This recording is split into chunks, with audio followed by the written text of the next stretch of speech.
இளநீக்குதா இல்லையா? இந்த ஒரு வெற்றி தான் மகத்தான வெற்றி. ஏன் தெரியுமா? ஏன் அப்படி? சொந்த உழைப்புல சொந்தமா நான் ஒரு தென்னை மரத்தை வச்சு அதுல ஒரு இளநீரை பாக்குறேன்.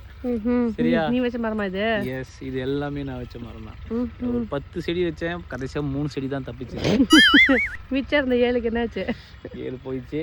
இருந்தாலும் உனக்கு அதை பார்க்கும்போது ரொம்ப ஹாப்பியா இருக்கா?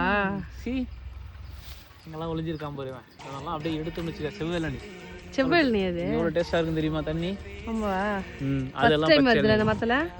ஆனா இவ்வளவு குட்ட மரத்துலயே வந்துருமாப்பா தண்ணி? இது அதான் அந்த ரகம், அது மாதிரி ரகம். கேட்டு நான் வாங்கிட்டு வந்தேன். எங்க தெரியுமா வாங்கிட்டு வந்தேன்? 4 அடியில போய் வாங்கிட்டு வந்தேன். ஐயோ, அந்த ஊர்ல போய் வாங்கிட்டு வந்தேன். நானும் தான் வந்திருந்தேனே. கொசுரா வர ஒரு 3 செடி கேட்டோம். இது எல்லாமே வந்துருச்சு ஒண்ணு போல ஹைட்ல. சூப்பர், செம ஹாப்பி.